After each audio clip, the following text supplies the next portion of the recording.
การแข่งขันบานเตซิงขันท่านนายกรัฐมนตรีนัดซิงสนาเลิศมีบรรยากาศฟดฟื้นท่ามการเสียงเสียจากขอบสนามของแฟนบานเตการแข่งขันเตะปานซิงขันนายกรัฐมนตรีแห่งสาธารณรัฐประชาธิปไตยประชาชนลาวประจำปี2024-2025นัดซิงขันสนาเลิศได้จัดขึ้นในวันที่ 8 เดือนมีนาคมปี 2025อยู่ที่สนามกีฬาหลัก2แขวงจำปาสักเป็นการพบกันระหว่างสโมสรบานเตเอสดาพบกับสโมสรบานเตสางน้อยให้เกียรติเข้าร่วมส้มและมอบของขวัญรางวัลให้แก่ทีมนักกีฬาที่ชนะเลิศสิงขันพนทันสอนใสสิงห์พดรนายกรัฐมนตรีแห่งสาธารณรัฐประชาธิปไตยประชาชนลาวมีท่านอรุณไสสุนราชเจ้าแขวงจำปาสักท่านวีเพชรศรีหจักรประธานสหพันธ์กีฬาบานเตแห่งชาติลาวท่านกิ่งมโนพรหมมหาไสห้องรัฐมนตรีกระทรวงสาธารณสุขและกีฬาท่านผู้บริการใหญ่บริษัทเบียร์ลาวจำกัดพร้อมด้วยคณะบริหารงานบานเตแห่งชาติลาวแขกที่ถึงเสียเซินแฟนบานทั้งภายในและต่างประเทศเข้าร่วมสมเสียนัดดังกล่าวอย่างฟดฟื้นบนซื่นจำนวน 5,000 กว่าคนเข้าร่วมชมจุดประสงค์ของการจัดงานการแข่งขันบานเตในครั้งนี้แม่นติดพันกับการคำนับสมเสย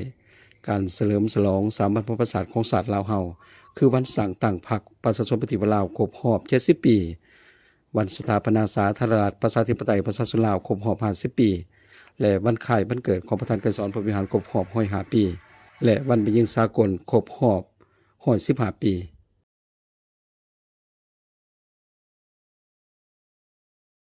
เอามาเบิ่งภาพซ้ายข้างท่านผู้ชมเพื่อให้เคลียร์ให้สัดๆก็เป็นอนันตซาที่ว่าถึงบานก่อนตอนนี้ก็ถือว่ายัง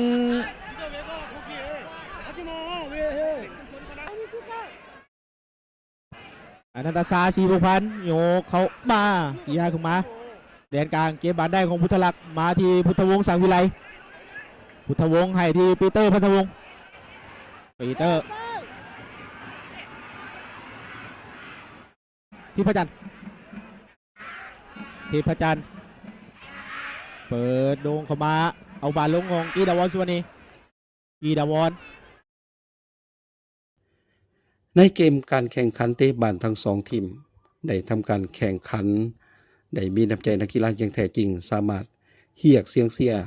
จากแฟนบานอยู่ขอบสนามได้เป็นอย่างฟดฟื้นบนซื่นโดยนักกีฬาทั้ง2ทีมส่วนหลายเป็นนักกีฬารุ่นหนุ่ม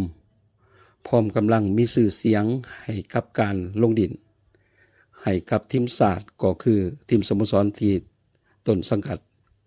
หรือว่าได้ว่าเป็นนักกีฬาควรใจแฟนบานในขอบสนามเป็นอย่างดีในยุคปัจจุบันเป็นต้นเบอร์ 8 ดาบดทองคำสวัสดิ์จากสโมสรเอสดาเบอร์ 9 กีดาวอนสุวรรณีจากสโมสรสร้างน้อย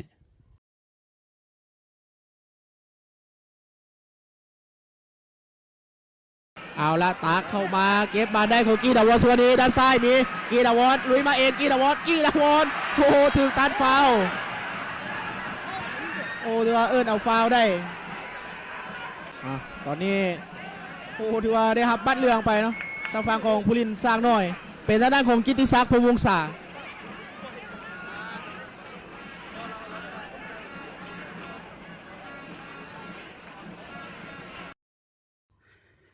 พิเศษภายในสนามของการแข่งขันในครั้งนี้ได้มีการตกแต่งประดับประดาให้มีความสวยสดงดงามแสงสีเสียงเพื่อส่อแสดงให้เห็นถึงรูปภาพความหมายความสำคัญของสามัญประวัติศาสตร์ของศาสตร์ลาวเฮาและติดพันกับคำโค้งของแขวงที่ว่าเอกลักษณ์วัดผู้กุหลาบปากเซกาแฟปากซอง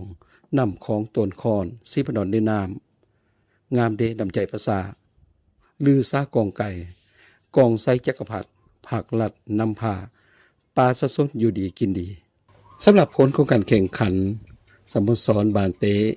เอสนาเอาชนะสโมสรบานเตสร้างน้อย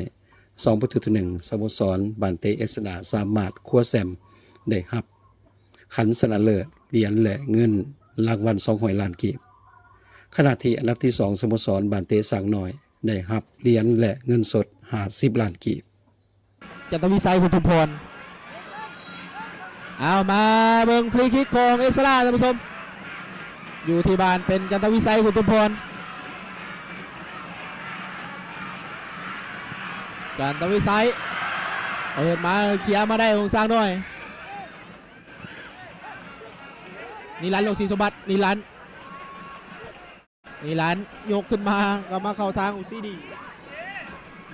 ลงยาวขึ้นมาพัฒนาพรหมเทพเอาละยกมาจังหวะนี้โอ้โหเอามายังไม่ข้ามเส้นยังเคลียร์ได้สรศักดิ์ธีรวงศ์บานเก็บได้ธนุศักดิ์นันทวงศ์ดวงศรีธนุศักดิ์นันทวงศ์ดวงศรีจะพลิกไปโมพานิรันดร์ลงศรีกด subscribe เพื่อติดตามข่าวต่อไป